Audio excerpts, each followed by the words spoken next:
أعوذ بالله من الشيطان الرجيم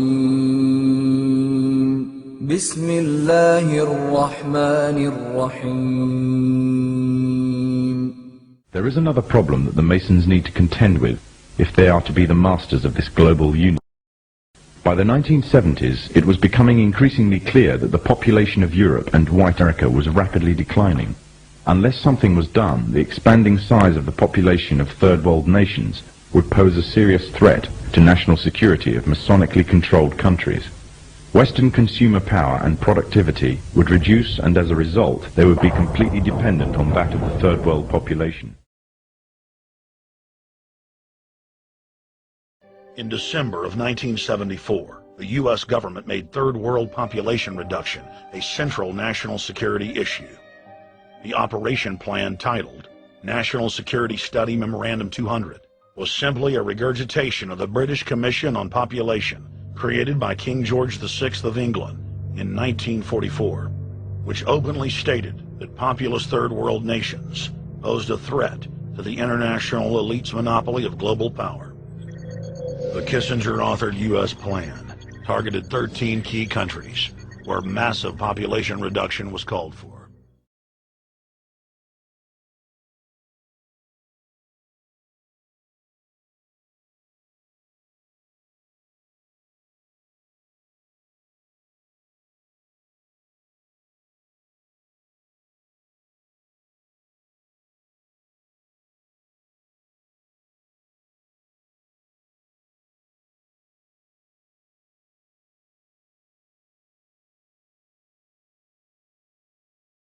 This is the health pyramid, another wonderful example of how this works. You've got the transnational drug corporations controlled by this global elite. They, the transnational drug corporations, created the World Health Organization within the United Nations. The World Health Organization has a committee called Codex, which is devising regulations to make life very much more difficult for alternative healing and food supplements, etc. The Codex regulations come down and are introduced by European and national governments, go through the medical profession, and then are imposed on the people.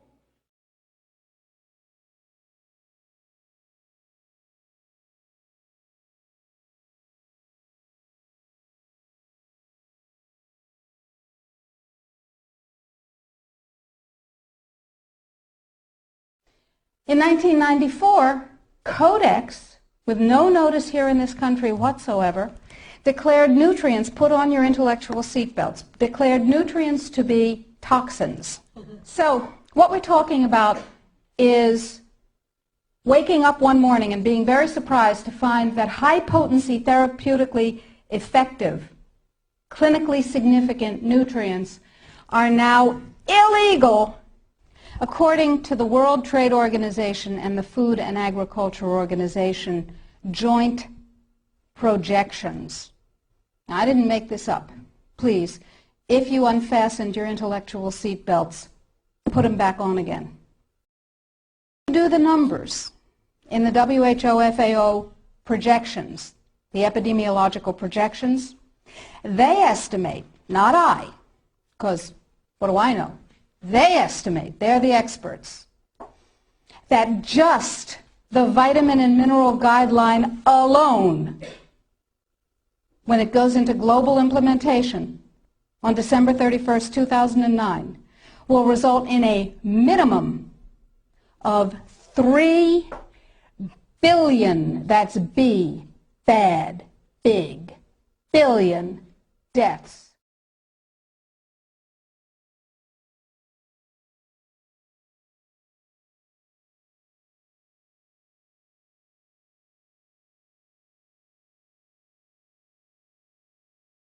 The Associated Press reports that there were traces of drugs, including prescription medicines, in the water supplies of 24 U.S. metropolitan areas. They include anticonvulsants, mood stabilizers, sex hormones, and prescription drugs and over-the-counter pain medications. In Philadelphia, in fact, the AP says tests showed the presence of 56 drugs, including the antibiotics amoxicillin and tetracycline.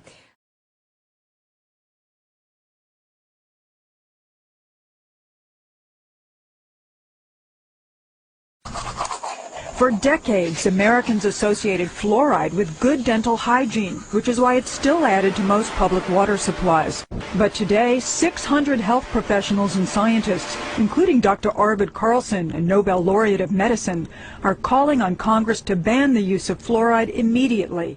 This is one pollutant that we capture in the phosphate fertilizer industry, and having captured it, we can't dump it into the sea, but we put it into our own drinking water. It's extraordinary. Fluoride in our water supply is a very real and ever-present risk to our population at large. In 2006, a report by the National Academy of Sciences identified fluoride as a potent hormone disruptor that can affect your thyroid and potentially lower the IQ of children.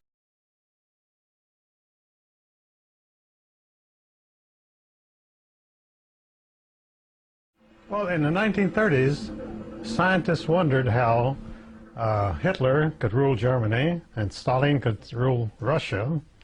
These were vast territories. He could rule them with practically no army.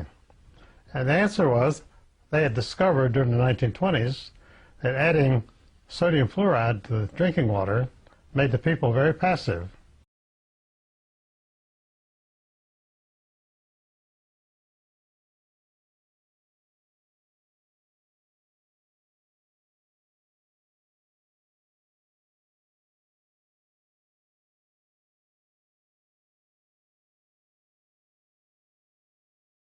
Could a strange substance found by a Southwest Arkansas man be part of a government test? Well, that's the question at the heart of a phenomenon called chemtrails, now getting widespread attention. They begin as normal contrails from a jet engine, but do not fade away like a normal contrail.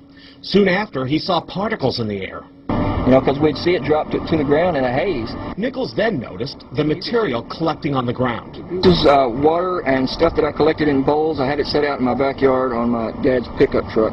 KSLA News 12 had the sample tested at a lab. The results? A high level of barium, 6.8 parts per million, more than 3 times the toxic level set by the EPA.